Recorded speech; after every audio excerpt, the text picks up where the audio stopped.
Hello dear student, next अपना कार्य पत्रक है 24 हिंदी कार्य पुस्तिका कक्षा 4-5। इसमें दक्षता है गद्यांश व पद्यांश को पढ़कर उत्तर दे पाना। अनुच्छेद को पढ़कर नीचे लिखे प्रश्नों के उत्तर लिखिए। मेरे घर के पास कालू और कंकू रहते हैं, दोनों भाई बहन हैं।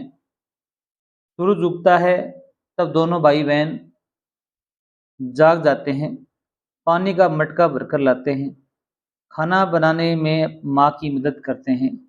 बाद में वे जंगल में बकरी चराने जाते हैं, बकरियां घास पात खाती हैं, कालू लकड़ी बीनता है।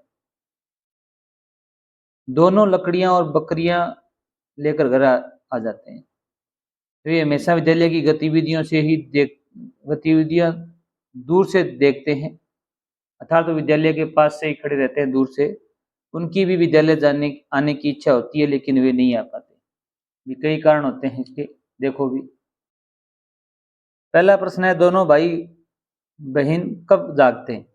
इसमें दिया हुआ है सूरज उगता है तब दोनों भाई बहन जागते हैं, तो आप लोग लिख सकते हो दोनों भाई बहन सूरज उगने पर जागते हैं, जागते थे या जागते हैं।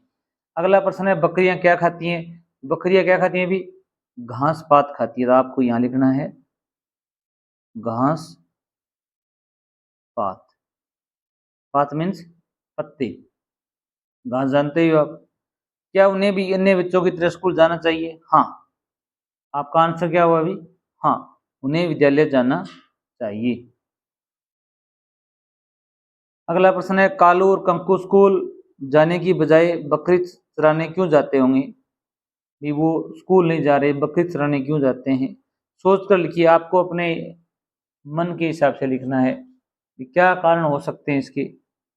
देखो भी, आप लिख सकते हो कालू और कंकू स्कूल जाने की बजाय बकरी चराने चले जाते हैं क्योंकि कालू और कंकू अपनी माता या माँ की हर कार्य में मदद करते हैं। साथ ही अनेक उनके घर में कोई कमाने वाला नहीं होगा। हो सकता है उनका इस पैराग्राफ में उनके पिताजी का जिक्र नहीं हुआ, पिता ना हो तो वो पैसे के लिए, आर्थिक सहायता के लिए बकरियां चराते हैं, लकड़ी बेचते हैं, तो इसलिए वो नहीं जा पाते हैं। आपके मन में कोई विचार हो तो आप अलग भी उत्तर लिख सकते हैं। कालू और कंकू विद्यालय क्यों नहीं आ पाते हैं? कि क्या कारण होगा कि विद्यालय क्यों नहीं आते हैं? तो आप इसमें कोई भी कारण लिख सकते हो जो उचित हो। जैसे यहाँ देखो भी, कालू और कंकू को घर के कार्य करने के साथ साथ बकरियां भी चरानी पड़ती हैं। देखो, घर का कार्य भी करते हैं, लकड़ी बीनना, अपनी माँ की मदद करना, पानी का मटका भरना इत्यादि। इसलिए विद्यालय नहीं जा पाते क्योंकि उनको बकरियां भी चरानी पड़ती हैं, दूर खेतों में जाना पड़ता है। अगला क्वेश्चन है, उनको विद्यालय में लाने के लिए हम क्या कर सकते हैं? हम क्या प्रयास कर सकते हैं? देखो भी, हमें उसकी माँ को पढ़ाई का महत्व बताना चाहिए, उन्हें विद्यालय भेजने के लिए कहना चाहिए, राजी करना चाहिए, और उनकी आर्थिक मदद भी करनी चाहिए। हो सकता है उनको पैसों की कमी हो तो हमें वो भी हेल्प करनी चाहिए।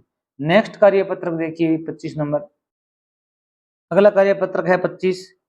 इसमें दक्षता है गद्यांश पद्यांश को पढ़कर उत्तर दे पाना। कविता को पढ़कर नीचे लिखे प्रश्नों के उत्तर लिखिए। अब एक यहाँ पर कविता दी गई है। मुझे बहुत बातें हैं नानी मीठे मीठे आम, भर डलिया तू मुझे खिला दे, लूंगा तेरा नाम।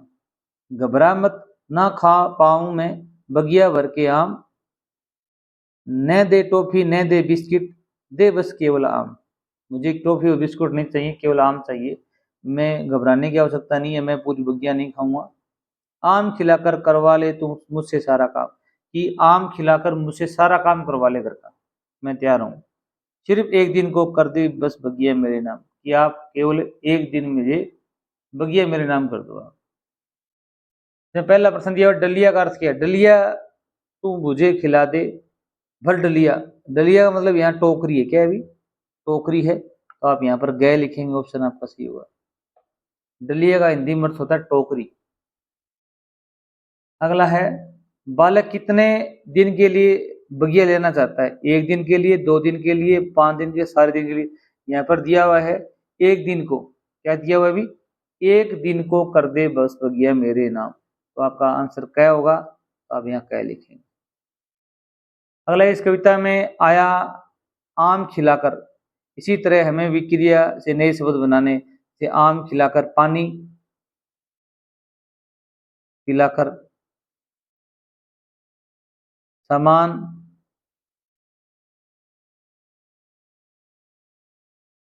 मंगवाकर, रोटी खिलाकर। इस प्रकार हम नए शब्द बना सकते हो। प्रश्न संख्या 4 देखिए भी, नानी को मनाने के लिए बच्चे ने क्या क्या कहा। इसमें आपने पढ़ा होगा, बच्चा आम के बदले नानी का सारा काम करने को कह रहा है, साथ ही नानी का नाम जपने का भी कह रहा है कि मैं आपका गुणगान करूंगा, कि नाम जपूंगा। अगला है, काम के बदले में बच्चे की नानी से क्या मांग है। क्या मांग रहा है वो?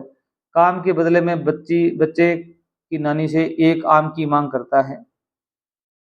क्या करता है अभी?